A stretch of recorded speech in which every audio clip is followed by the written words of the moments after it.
Rain hammered the roof of Mabel Crane's farmhouse so hard it sounded less like weather than like something trying to get in. And somewhere out past the tree line, over toward Chester Doyle's expanded acreage, a sound rose up that Mabel had never once heard in over 40 years of living on this land. A deep, groaning crack, followed by shouting, followed by an engine roaring uselessly against water it could no longer hope to move. She stood at her own back window with a lantern in one hand, looking out at her swamp taking the rain the same patient way it always had, water rising steadily into ground that had room enough to hold it. Behind her, on the kitchen table, sat 22 years of her own careful water level notes, records nobody in this valley had ever once asked to see. If you've ever been the only one who saw a disaster coming and still had to watch everyone doubt you right up until the moment it arrived, hit like right now, and tell me in the comments where you're watching this from tonight. Because what happens to this valley before sunrise is going to prove Mabel Crane right in a way nobody, including her, quite expected. 4 years earlier, none of this had even started. Mabel Crane's family had worked cranberry ground in Holcombe Neck for 3 generations, the same modest bog her husband's grandfather had cleared and planted long before Mabel was born into the family by marriage. Behind that cultivated bog sat 40 acres of natural swamp that had simply always been swamp, thick with sphagnum moss. Wild cranberry vine growing loose and unmanaged among the hummocks, water moving through it on its own patient schedule. Mabel's husband had talked, more than once in his later years, about draining it for expansion the way a few of the valley's more ambitious growers were starting to do. He never got around to it before he passed, and Mabel had simply never picked the idea back up after he was gone. It wasn't sentiment, exactly, though people in town assumed that's what it was. It was something closer to a feeling she'd never quite found the words to explain to anyone, including herself. Chester Doyle had spent the better part of 2 years convincing half the valley that the future of cranberry growing in Holcombe Neck meant expansion, and expansion meant drainage, turning every acre of unproductive swamp margin into cultivated bog acreage, dikes and ditches and pumps managing the water precisely instead of leaving it to its own devices. He held court at the Grange Hall that spring with a hand-drawn map spread across a table, showing the valley's growers exactly how much new acreage sat waiting in the wetlands bordering their existing bogs, if only somebody had the nerve to drain it properly. There's state assistance for it now, he told the room, tapping the map with real enthusiasm. Drainage programs, cost sharing. This is the moment, gentlemen. The swamp's not doing anybody a lick of good sitting there wet and useless. It's time this valley started acting like it. Gordon Crane came home from that meeting with the same enthusiasm half the valley seemed to be catching, and he brought it straight to his mother's kitchen table that same evening. Chester's right about the assistance programs, Mother. We could nearly double our acreage using the swamp behind the home bog, and the state would cover half the drainage cost. This could set the family up for good, for the next generation even. That swamp's not just sitting there doing nothing. Gordon. It's not doing anything, either. Gordon's frustration was gentle, but it was real. I love you, but I don't understand what you're holding on to back there. It's wet ground going to waste while every other family in this valley gets ahead of us. Mabel didn't have an answer that satisfied him that night. She just knew, in a way she couldn't yet prove to anyone, that she wasn't ready to let that swamp go. Word of Mabel's refusal spread through Holcombe Neck the way most things did, filtered through the same conversations that carried everything else, at the co-op, after church, in the particular tone reserved for a widow whose stubbornness was starting to look, to some of her neighbors, like it might be costing her family a real opportunity. Chester Doyle made a point of mentioning it whenever the subject of the valley's expansion came up. Old Mabel Crane still sitting on 40 good acres of swamp. Letting it go to waste out of pure sentiment, he said more than once, not unkindly exactly, but with the particular confidence of a man who'd never once doubted his own judgment. Shame, really. Gordon could do a lot with that ground if she'd just let go of it. Mabel heard most of it secondhand, the way talk about yourself usually traveled. She kept walking her swamp most mornings anyway, same as she always had, checking the wooden stake she'd driven into the peat years earlier to track how high the water was sitting that week.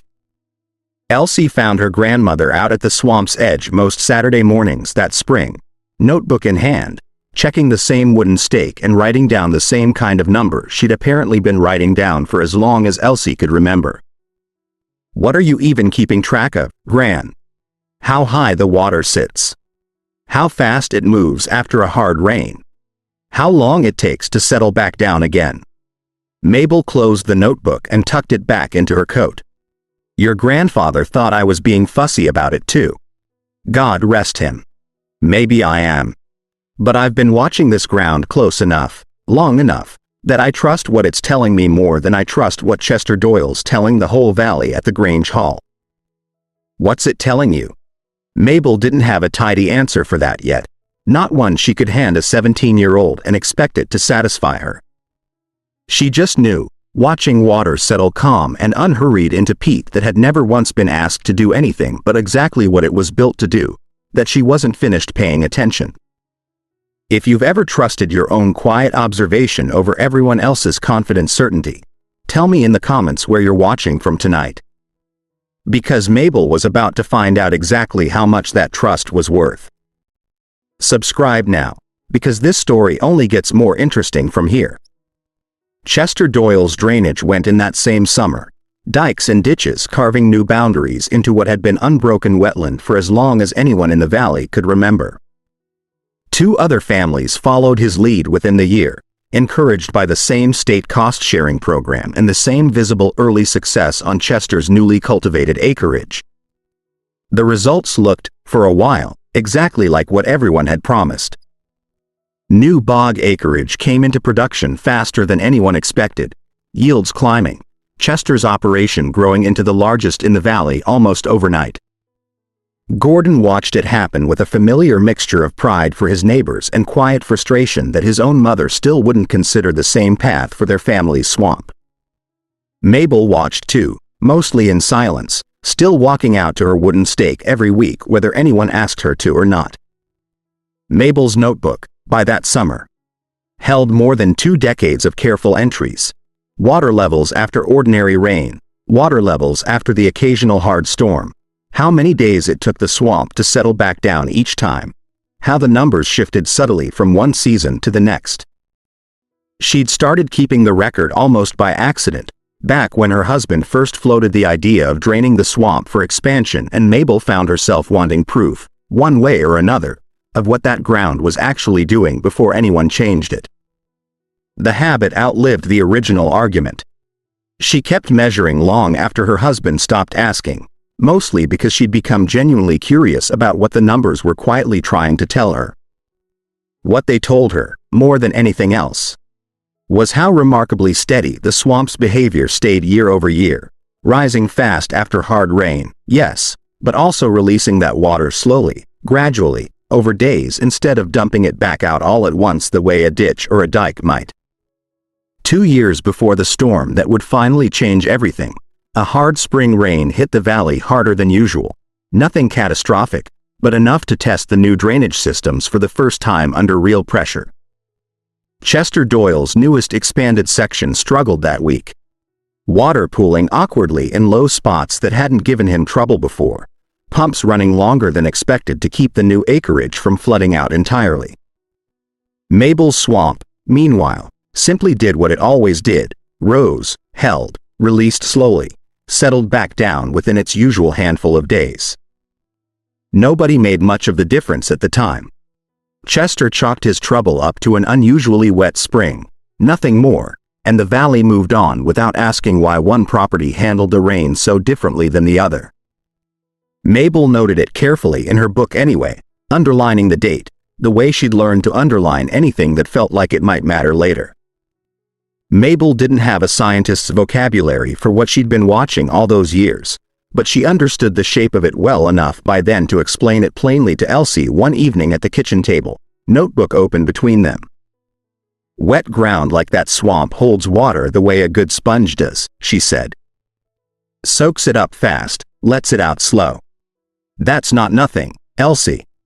That's the whole difference between a hard rain being a nuisance and a hard rain being a disaster. Drain it, dig it into neat straight ditches. And you've taken away the sponge. You've traded something that holds water gently for something that's built to move it fast, right up until it can't move it fast enough anymore. This is real, documented science. Not just an old woman's hunch. Peatland and wetland soil can hold enormous amounts of water and release it gradually, acting as a natural buffer during heavy rain, and when that same ground is drained for agriculture, it doesn't just lose that buffering capacity, it can actually begin sinking over time, settling lower and lower until it sits well below where the water table naturally wants to be. If you want more stories that dig into the real science hiding behind an old family disagreement, subscribe now, because that's exactly the kind of story this channel is built around. Gordon never fully gave up on the idea of expanding into the family's own swamp acreage, but something in him had started to shift by that second year, watching Chester's pumps run longer and longer after every hard rain while his mother's 40 acres asked for nothing at all. "I'm not saying you were right," he told her one evening, watching her mark that spring's numbers into her notebook. "I'm saying I don't understand why Chester's new ground keeps giving him trouble he never used to have." "Maybe it's asking a question nobody's bothered answering yet," Mabel said. "Ground doesn't complain loud when something's wrong with it. It just does what its numbers eventually decide it's going to do." Gordon didn't have a response to that. He just sat with her a while longer, looking at 2 decades of careful measurements he'd never once thought to ask about before. The spring Mabel turned 68. The weather radio carried warnings the valley hadn't heard in years. A slow-moving storm system stalling directly over the region. Days of heavy rain forecast on top of ground already saturated from an unusually wet season. Chester Doyle, by then operating the largest expanded acreage in Holcombe Neck, spent that week reinforcing his dikes and checking his pumps with the same confidence he'd carried through every conversation about the valley's future for the past 4 years. Gordon spent it watching his mother's swamp with an attentiveness he'd never quite managed before, though neither of them said much out loud about what either of them was actually worried might happen. Mabel walked out to her wooden stake one last time before the rain started in earnest, checked the water level, and wrote the number down in a hand that was, for the first time in 22 years of keeping this record, not entirely steady. The storm settled over Holcombe Neck exactly the way the forecast had warned. Day after day of steady, relentless rain that showed no real sign of breaking, ground already saturated from the season absorbing less and less of each new inch that fell. By the second night, Chester Doyle's pumps were running continuously, straining against water that kept rising in his newly drained acreage faster than the equipment could move it back out. Word reached Mabel's house by telephone that evening. Chester's crew working through the dark with sandbags, trying to reinforce a dike that had never been tested against anything close to what this storm was delivering. Mabel sat by her own back window that night, lantern lit, watching her swamp take the same rain without any of the frantic effort happening less than 2 miles away. The dike gave out just after midnight on the storm's third night, the same crack and groan Mabel would hear from her own farmhouse window less than an hour later, followed by water moving fast and uncontrolled across acreage that had sat, until that moment, several feet lower than it had been sitting when Chester first drained it years earlier. Nobody in the valley understood yet why the ground had settled so much over 4 years of cultivation. They only understood, standing in the rain that night, that Chester Doyle's proudest expansion was disappearing underwater at a rate no pump built for ordinary rainfall had ever been designed to handle. 2 of the other expanded operations failed within hours of Chester's, the same story playing out on newly drained ground that had, without anyone measuring it carefully enough to notice, been quietly sinking lower every single year since the drainage went in. Mabel's swamp, 40 acres of untouched peat and sphagnum moss that had never once been asked to behave any differently than it always had, simply did exactly what her 22 years of careful notes had always told her it would do. It rose. It held. It didn't send the water rushing anywhere it wasn't ready to go. Gordon drove out to check on her at first light the next morning, half expecting to find their own modest cultivated bog in the same trouble as everyone else's. Instead, he found his mother standing calmly at the edge of water that had risen high, exactly as expected, and showed no sign of the chaos playing out less than 2 miles away. "It's holding," he said, more to himself than to her, standing at the edge of ground that had absorbed 4 straight days of the hardest rain the valley had seen in a generation without so much as a single dike to protect it. "It's been holding for 22 years, Gordon," Mabel said. "I just finally had the proof to show for it. If you've ever watched the thing everyone doubted turn out to be the only thing that actually worked, I want to hear that story in the comments tonight. And if this is your first time here, subscribe, because Root Chronicles is full of stories exactly like Mabel's, people who trusted their own quiet observation over everybody else's confident certainty, and turned out to be right." A county surveyor came through Holcombe Neck that following month, assessing damage across the valley's failed drainage projects, and stopped by Mabel's property almost as an afterthought, curious why her swamp had come through the same storm without incident. He compared his fresh elevation readings against old county survey records from before Chester's drainage project began, and found something that made him double back to his truck for a second set of instruments to confirm it. Chester's expanded acreage, and the 2 other drained properties nearby, had all subsided significantly since drainage began, several feet in places, settling lower and lower each year as the peat dried out, compacted, and slowly wasted away beneath their feet without anyone measuring it carefully enough to notice happening. They didn't get unlucky with this storm, the surveyor told Gordon, comparing his numbers against Mabel's own decades of notebook entries, which she'd offered him without much ceremony. Their ground had been sinking for years. This storm didn't create the danger. It just finally showed everybody a danger that had been building the whole time.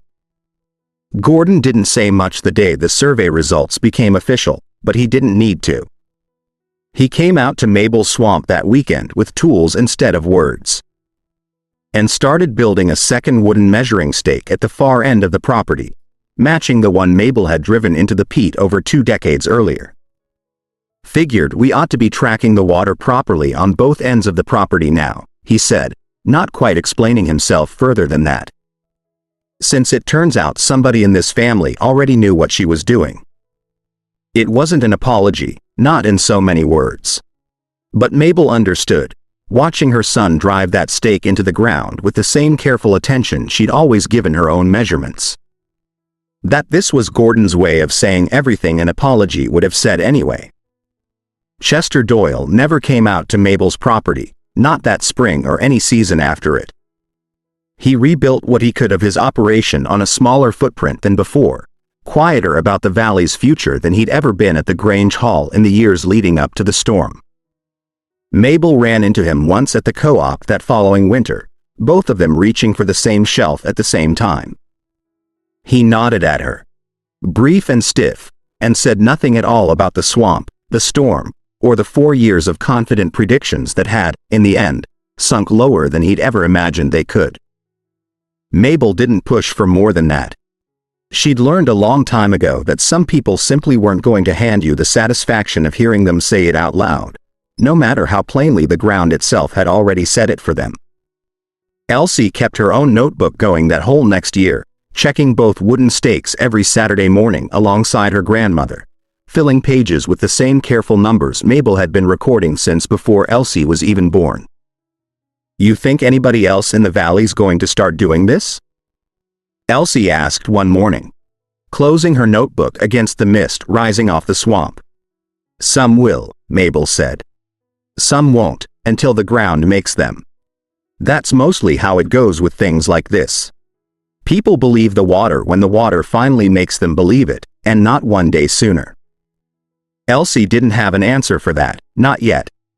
She just kept walking the swamp's edge beside her grandmother, notebook in hand, learning to trust the same patient, unglamorous kind of proof that had taken Mabel over 2 decades to finally get to show anyone. Mabel stood at the edge of her 40 acres the following spring, watching water settle calm and steady into ground that had never once needed a dike, a pump, or a single dollar of state assistance to do exactly what it had always done. She still kept her original notebook, 23 years of entries now, sitting on the same kitchen shelf beside the newer volumes Elsie and Gordon had started adding to alongside her. Not as a trophy. Just as a record of exactly how long the truth can sit quietly in plain sight. Waiting for the one storm patient enough to finally prove it. The valley didn't change everything overnight. Chester Doyle never did come around to say so out loud. But nobody in Holcombe Neck called her stubborn anymore. Not really. Not once the surveyor's numbers sat next to 22 years of her own alongside them. That was enough. That was, in fact, everything. Everything Mabel discovered in this story is grounded in real, documented environmental science. Wetlands and peatlands can absorb enormous quantities of water during heavy rainfall and release it gradually over the following days, acting as natural buffers that slow and moderate flood peaks. When that same land is drained for agriculture, it doesn't simply lose much of its water storage capacity. The peat itself often begins to subside as it compacts and gradually decomposes after exposure to air. Over the years, this process can leave the land surface measurably lower than it was before drainage began. That slow, often unnoticed sinking is one of the best documented long-term consequences of agricultural wetland drainage and is a major reason drained peatlands are often more vulnerable to severe flooding than the wetlands they replaced. Rather than less. The valley didn't change everything overnight. Chester Doyle never did come around to say so out loud. But nobody in Holcombe Neck called her stubborn anymore. Not really. Not once the surveyor's numbers sat next to 22 years of her own alongside them. That was enough. That was, in fact, everything. If you enjoyed this story, kindly like the video, subscribe and turn on notifications so you won't miss our next tale of rural resilience, forgotten wisdom, and the remarkable science hidden beneath America's fields. Until next time, thank you for watching, and keep the stories of the land alive.